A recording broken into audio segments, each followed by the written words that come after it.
Queria saudar a todos com a graça e a paz em nome do nosso Senhor e Salvador Jesus Cristo e dizer que é sempre um prazer, uma honra, um privilégio a gente poder ler a palavra e meditar e levar aos irmãos aquilo que Deus tem colocado no nosso coração.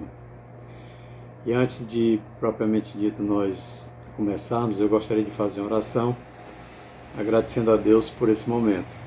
Oremos ao Senhor. Senhor Deus e Pai, obrigado, Senhor, por estarmos aqui lendo a Tua Palavra e podermos meditar nela para que possamos assim, Senhor, nos edificarmos e edificar a outras pessoas também. Queremos Te agradecer por tudo. É no Teu nome que nós Te pedimos e Te agradecemos desde agora e sempre. Amém. O momento que vivemos, irmãos, é de apreensão, expectativa. No entanto, eu gostaria de ler para os irmãos o livro de Provérbios, trazer um versículo, capítulo 1, versículo 7. E diz assim a palavra de Deus: o temor do Senhor é o princípio do conhecimento. Os loucos desprezam a sabedoria e a instrução. Essas palavras são do sábio Salomão, filho do rei Davi. E Salomão, ele sucedeu ao rei Davi no trono de Israel.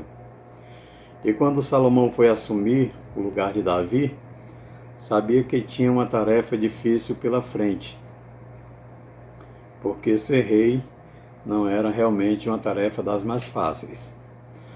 A palavra de Deus nos diz que em uma determinada noite, Deus apareceu a Salomão. É interessante imaginarmos que Deus aparecia naqueles tempos. As pessoas viam a Deus, alguns privilegiados, e Salomão foi um desses agraciados com a presença de Deus naquele momento e ali na sua frente. Aqui cabe uma pergunta que eu gostaria de fazer. Se Deus aparecesse para você hoje, na sua frente, o que será que aconteceria? Como você reagiria a essa presença de Deus? Pois bem, naquela noite, Deus apareceu para Salomão.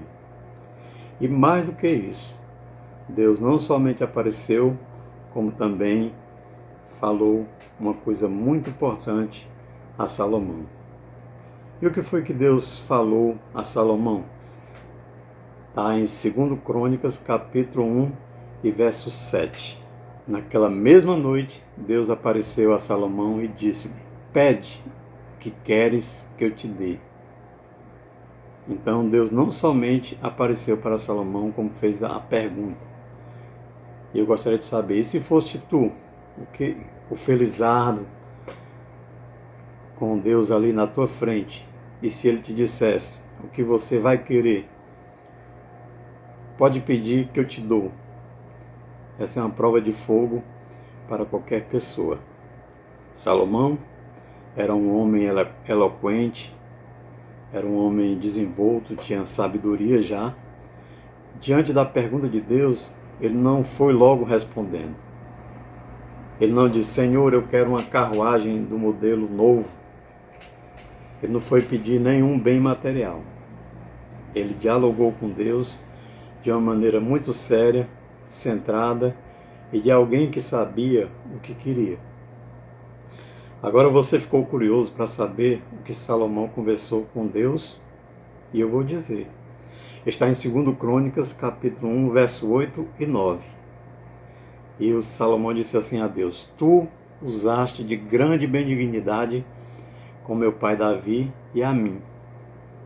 Me fizeste rei em seu lugar.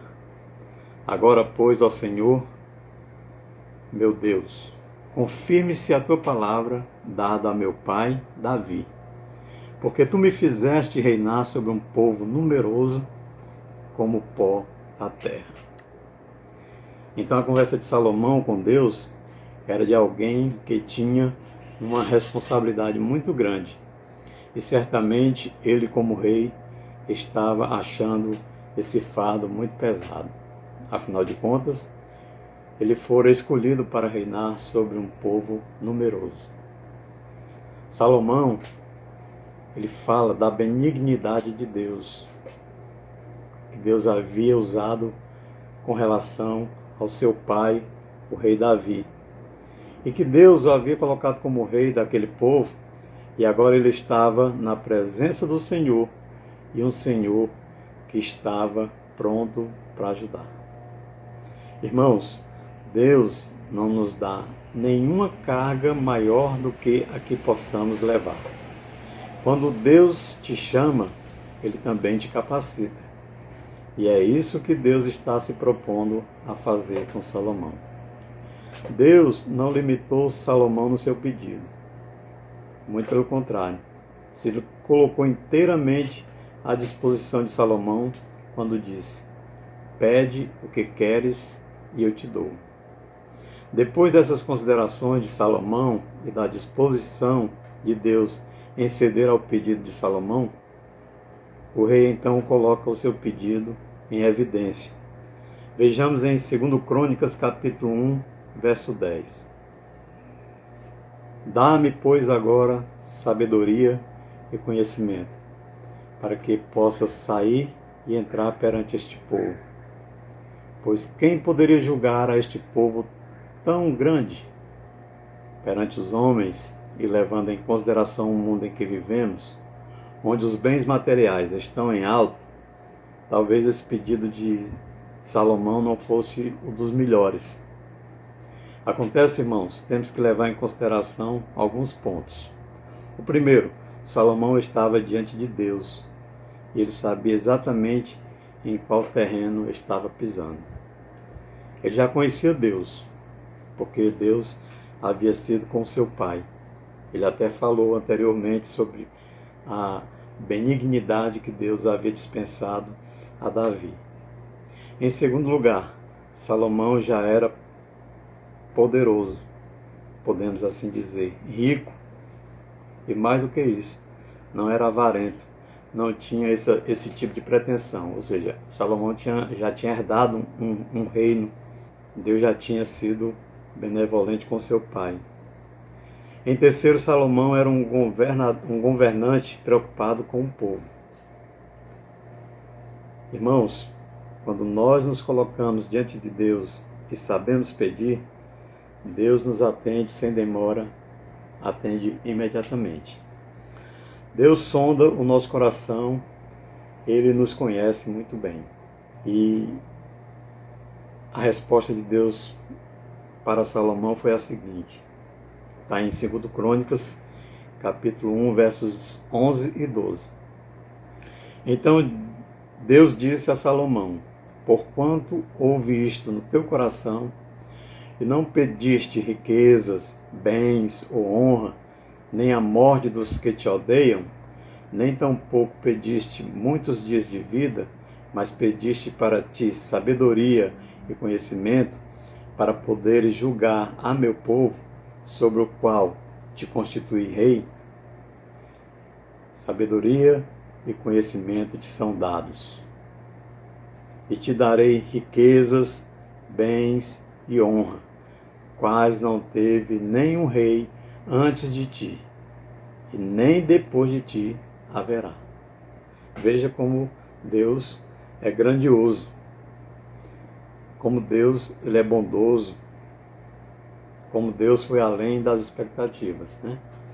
Então Deus se alegrou com o pedido de Salomão, porque Salomão não pediu riquezas, não pediu bens, não pediu a morte dos inimigos, não pediu muitos dias de vida, pediu apenas sabedoria e conhecimento. Interessante notar que Deus elenca várias coisas que Salomão podia ter pedido. Salomão mostrou temor a Deus, obediência, quando o próprio Deus nos manda amar os nossos inimigos. Salomão não pediu a morte dos que o odeiam, pediu sabedoria e conhecimento para desenvolver um excelente trabalho para o povo de Deus. A sabedoria, irmãos, é algo que temos que compartilhar. Ela não deve ser usada em benefício próprio. Ela deve ser distribuída. O objetivo do nosso pedido ao Senhor deve ser precedido de um coração puro e pronto para ajudar o próximo. E para fechar essa nossa reflexão, Deus não somente deu sabedoria e conhecimento a Salomão, ele também cobriu Salomão de bens, riquezas e honra. E quer saber? Deus ainda disse que nenhum rei, nem antes de Salomão e nem depois de Salomão, será tão abençoado quanto ele foi. Pense nisso. Peça a Deus, mas peça com sabedoria. E não somente para você, mas para o seu próximo. Ame a seu irmão, e Deus vai atender os desejos do teu coração, assim como atendeu os desejos do coração de Salomão. Que Deus nos abençoe, que essa palavra ela possa servir de edificação para a sua vida, porque a minha está sendo edificada através dela. Amém.